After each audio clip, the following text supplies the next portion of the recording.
Welcome to IT Pro TV. I'm your host, Don. Coming at you live from San Francisco, California. You're watching IT Pro TV. Hello, and thank you for choosing IT Pro TV, empowering the world through engaging learning. I'm your host, Zach Memis, as we continue on with CompTIA Net Plus.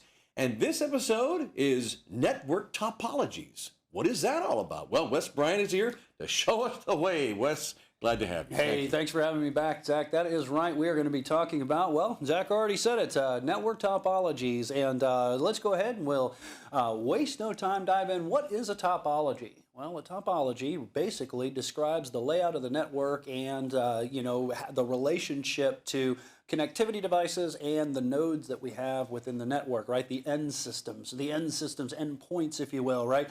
In other episodes, we talked about source and destination of the communication. Those are our endpoints, right? And there's some different topologies that we have to be aware of. Now, I do want you to understand, though, when it comes to topologies, you have two different theories, not really theories, if you will, but you have what's known as a physical topology and you have what's known as a logical topology. All right, when we talk about the physical topology, we talk about, again, the physical characteristics, the layout of the network, if you will, and the relationship of the nodes to one another. But the logical topology describes how the data flows across the network. And what I'll do is I'll kind of show you here in a second what I mean by that, but understand there's a physical topology, which means you can actually see all the wires and the cables, and if you were to zoom out and look down on top of this network, that's what it would look like. But just because the network looks like that doesn't necessarily mean that's how the data is going to travel. The data could travel in a completely deterministic manner.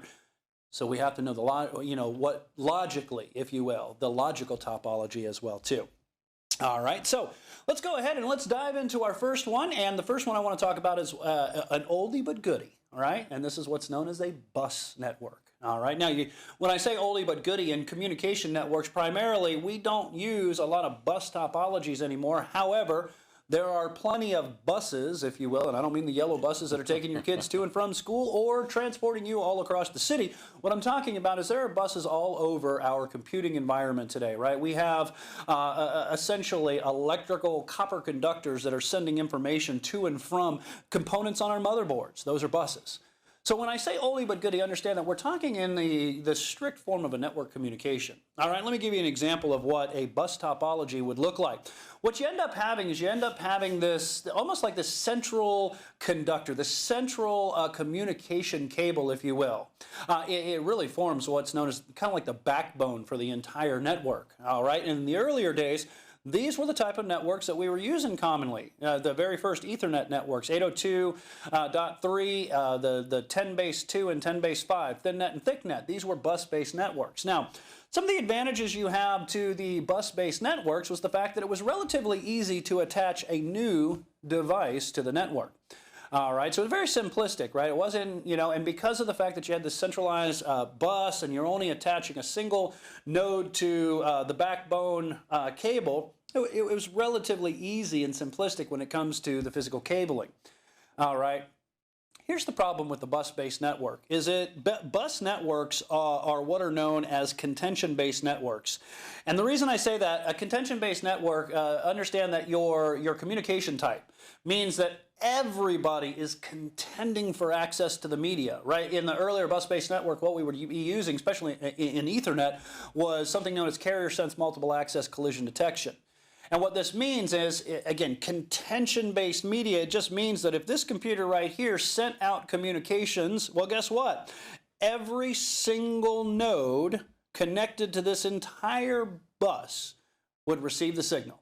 Now, that doesn't mean that they would process it, because they would look at that information and the normal, as we've talked about in other episodes, OSI model would apply, right? So we would look at that data, we'd see the MAC address, and the computer would say, well, wait a second here, that's not my MAC address. So even though I received it, I didn't process the information. All right, so what that means for us is that we've got a lot of extra communications that are going on our network, all right, that we don't necessarily need, right? So a lot of contention on these networks, which means they weren't very scalable, all right? And that's a problem. right? Because as we add additional computers, even though we add additional computers to these networks and it becomes fairly easy to add additional computers, we're increasing the contention, right? Because now when this one computer sends communications, it doesn't just go now to the four other computers on this network. Now it also goes to these computers as well. There's another problem with these kind of networks likewise too, is the fact that a single break in the cable, all right? So let's say if we had a break in this cable anywhere, would bring the entire network down. All right, bring the entire network down. One break in the cable and everybody is looking up over their cubicles wondering why the network's down. All right, the other thing about these networks, the bus-based networks too, is you had to basically match the electrical characteristics of the cable that you were using, so you would use what are known as terminators. All right, now when we talk about terminators, in this sense, we're not talking about a machine sent back in time to destroy Sean Connery. I was just going to ask you. Right, what we're talking about is basically it's a resistor, really, is what it is. And again, you would have 50 and 75 ohm resistors. One of the most common was the 50 ohm resistor, and it would terminate the end of the cable, right? Because one of the things about this bus-based cable is that if you send an electrical communication down it and it met an abrupt change in impedance, it would cause signal reflection and would bounce back. So what we'd have is we'd have a bunch of electrical signals bouncing back and forth. And if every computer is sending these signals out, eventually what you would have, it was just bring down the network completely. So you would terminate the ends of each side of the bus, right?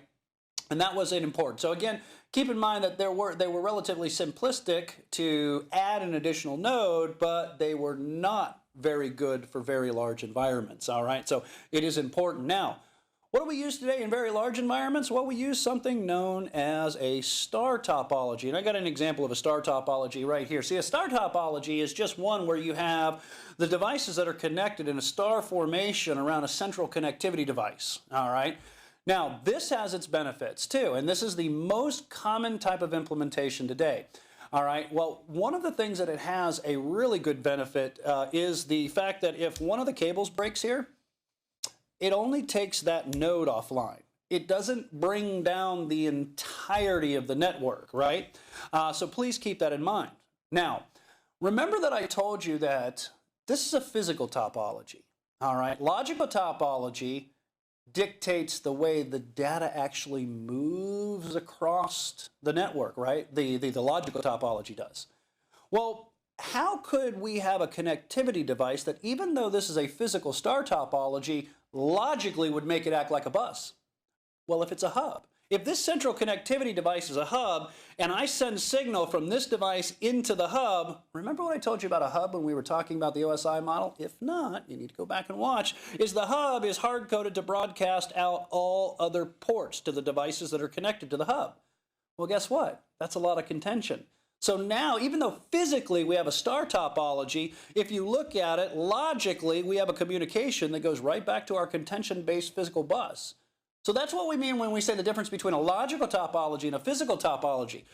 If this is a switch, it's a physical star, all right? It isn't a logical bus, all right? Because the switch is basically connecting ports together, all right?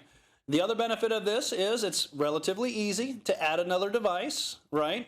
We can just add another device and we can just essentially hook a cable from that device essentially to the switch.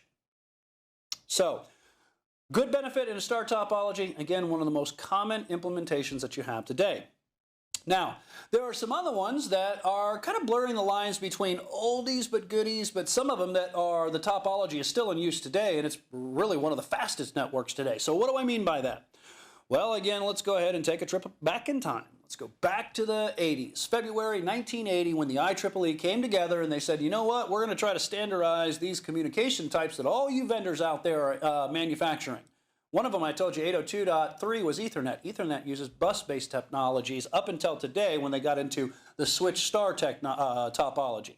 Well, in those earlier days, we also had something, and you can see here, we had ring topologies. And the earliest of the ring technologies was what was known as token ring. And there were two different variants of it. There was a proprietary variant of it that was made by IBM, and it was called the IBM token ring. Go Go figure.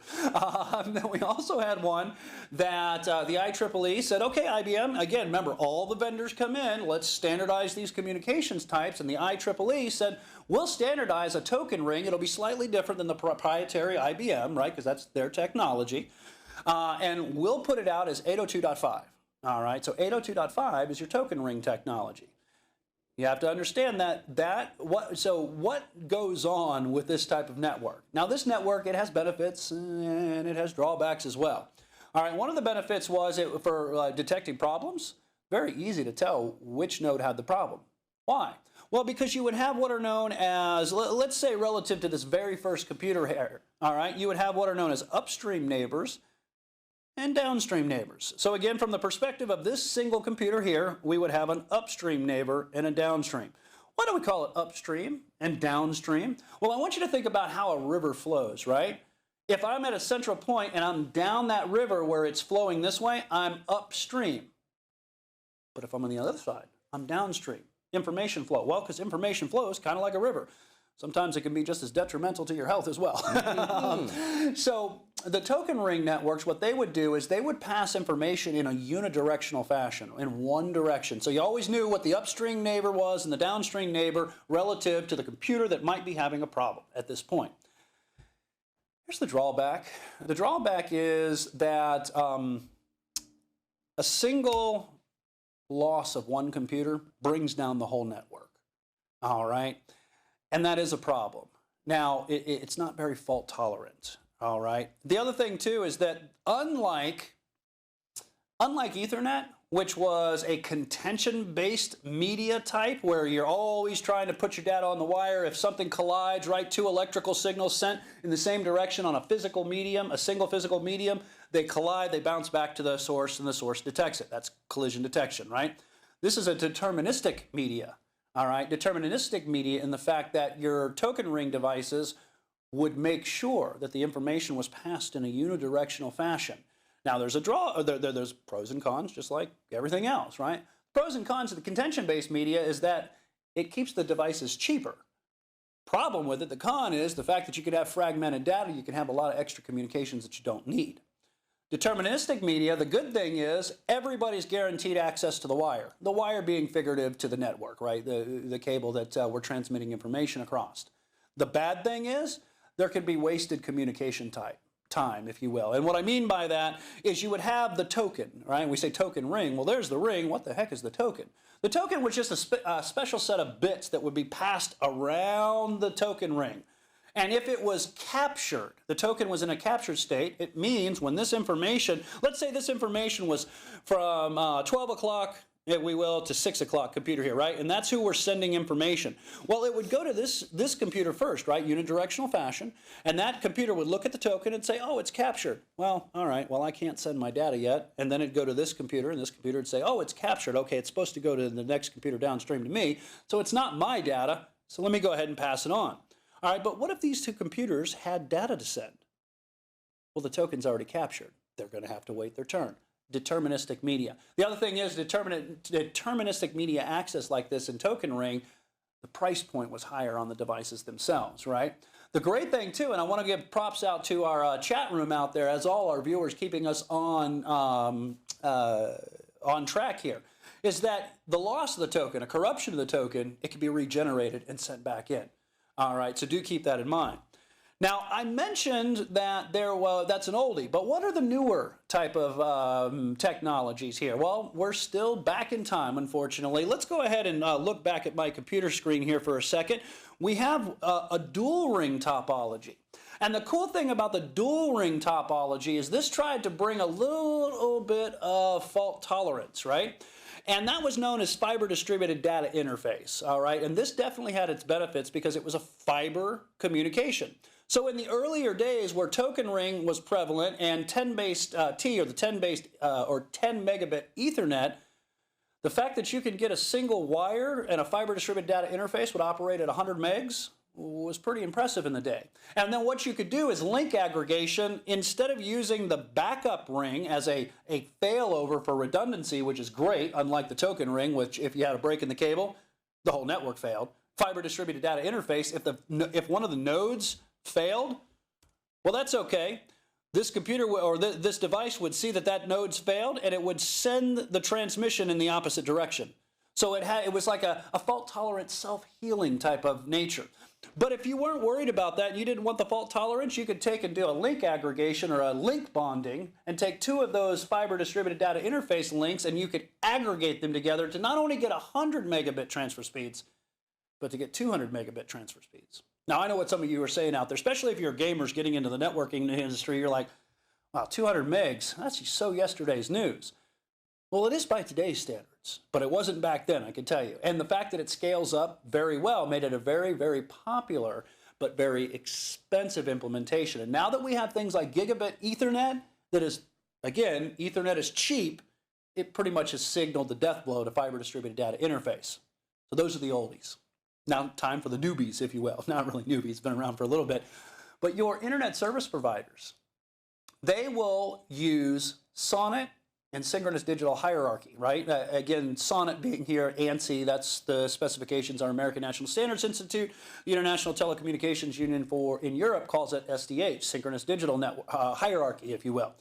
This is also a dual ring fiber-based technology that operates basically at speeds. We're talking about some pretty hefty speeds. I believe they have some that go well beyond 10 gigs. We're talking, hundreds of gigs. And again, fiber optic communication that your internet service providers use to send traffic across the internet, right? And it uses a dual ring topology, again, because it's fault tolerant, right? So you do have those type of ring technologies that you need to be aware of. Now, the next one that we want to look at is something known as the mesh topology. Now, the mesh topology, I got a couple of examples in one here of some mesh topologies, but mesh topology essentially is one where a single device has a connection to every other device within the network, all right? Now, that has its benefits, right? What is the benefit? Well, the benefit is if one of these links fails, if you notice that link, boy, it's gone, well, guess what? That's okay, because I've got this link that can still maintain communications. I still have this link that maintains communications, and this link that maintains communications, right? And that's one of the benefits to the mesh-based network. When you have a redundancy, more than one, right? Redundancy allows you fault tolerance. They are not one and the same, guys. Understand that redundancy means I have more than one. Because I have more than one doesn't necessarily mean I'm tolerant to failure, right? If I have a fiber distributed data interface ring and both of those rings are used as 100 megabits, 100 megabits, I don't have any fault tolerance. I have redundancy, but I'm using them, unfortunately, to make more bandwidth. All right, so understand that the mesh-based network is very, very fault tolerant. Problem is, it's also very, very expensive. It's not something that we typically see in things like Ethernet or wired-based networks, right? Because of the fact that every device has a connection to every other device, then what it essentially means is that when you add a single device to the network, you are exponentially increasing the amount of cables that you have to use in order to connect all of these devices, if you can see that, right? So there is an exponential increase of the connections, so it's typically not something that you'll see in. Now, I say that, but there are things like frame relay, but you don't actually see the underlying architecture of frame relay. Now, notice that I also have some laptops here, too. Because there are mesh mode networks, for instance, an ad hoc based network. And we'll talk more about, in this episode, we'll talk more about wireless local area networks.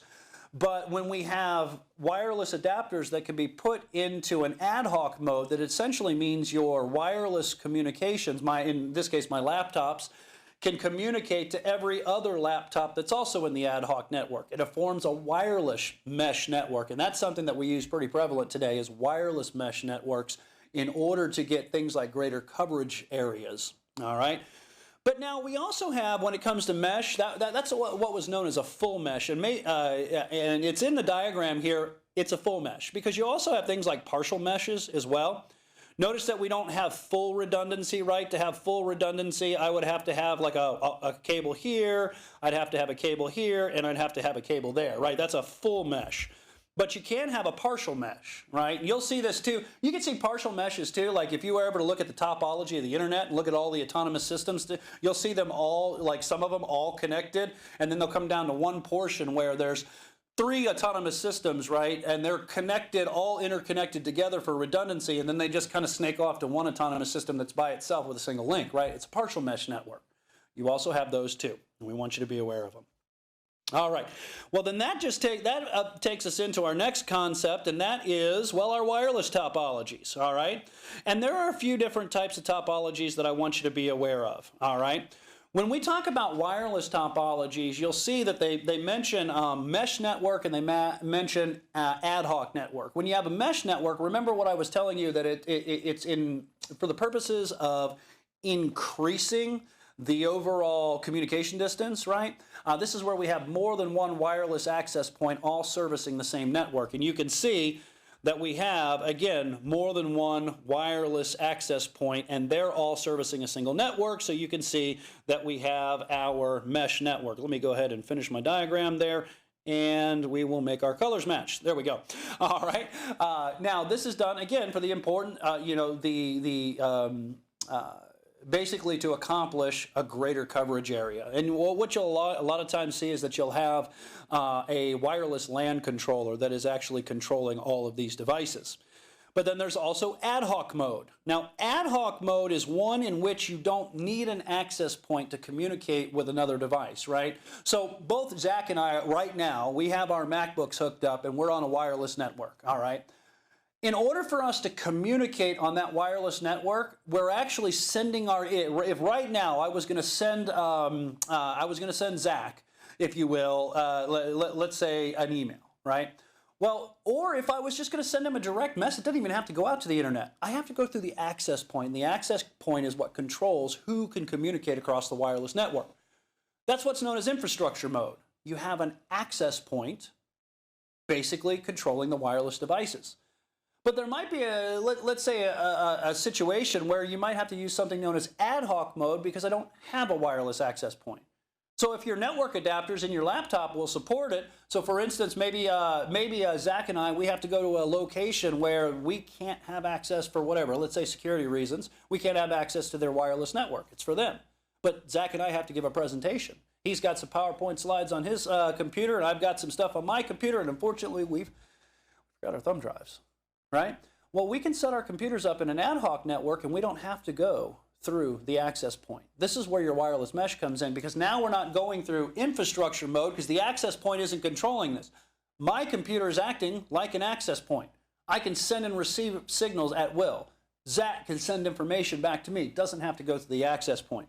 So the difference between ad hoc mode and infrastructure mode. Infrastructure mode, managing wireless access point.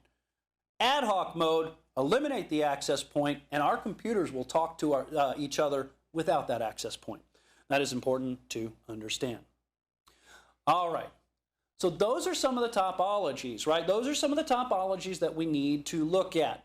So the next thing that we're going to have to look at are the types of networks that we have that are really just based, they say types generically, but I want you to think about it based on your geographical coverage area. That's what we're going to go ahead and we're going to look at next. And here's one of the very first ones, right? This is what's known as a LAN, and they call that out local area network, all right? Local area network essentially is a series of devices, connectivity devices, and your end systems that span a single geographical location. Now, that location could be a building, it could be multiple floors within a building, depending on the company, but it's a single geographical region. It's connected with typically short-range media, and you, as the administrator, are in control of it, right? Now, if you have a bigger company that has multiple LANs, multiple local area networks, right? These single geographical locations, but they might want to allow them to communicate together, right? So maybe the company, I don't know, they have a LAN in Boston, right? Maybe they have a LAN in New York, they have a LAN down in Miami, they have a LAN over in Cali, let's say in Los Angeles, right? So it's a massive, for us to be a national company, right? Could be an international company, right? And they want to allow all those networks to communicate together. Well, then what we end up having is what's known as a wide area network. See, a wide area network is comprised of, typically connects multiple local area networks together. All right, and a wide area network spans multiple geographical locations. Again, that's the wide area network, right? You can essentially say, like, the internet is one massive WAN. All right, I mean, it's a bunch of local area networks all holding hands. I don't know if they're singing Kumbaya, but they're all holding hands together, and your ISPs are connecting them together. Now, a WAN, let's get a little more technical than that. When we talk about a WAN is typically under control of a single administrative body, and you go to internet service providers to get your WAN links that allow you to connect those multiple geographical locations, right? So we have a local area network. Right. The local area network is comprised of a single geographical location. It's typically in control of a single, under a single administrative body, if you will. When you have multiple geographical locations and they are connected together, that forms a wide area network. And even the wide area network typically is under the control, if you will, of typically like a single company. All right. So those are some of the network types, if you will. I mean, keep in mind it's geographical location, but I'm looking at our list and it looks like we got quite a few more to go, but I don't know if we have all the minutes on the clock. That's right. There'll be a part 2 of Network Topologies. Awesome work as usual, Wes. Thank you. Make sure you watch everything in the CompTIA Net Plus series and take a look at all the other videos we have on our course library, hundreds of them, and they're all designed to help you go further. And tell everybody you know about IT Pro TV. They'll be very glad you did. Thanks for watching. I'm Zach Memis. And I'm Wes Bryan. We'll see you soon.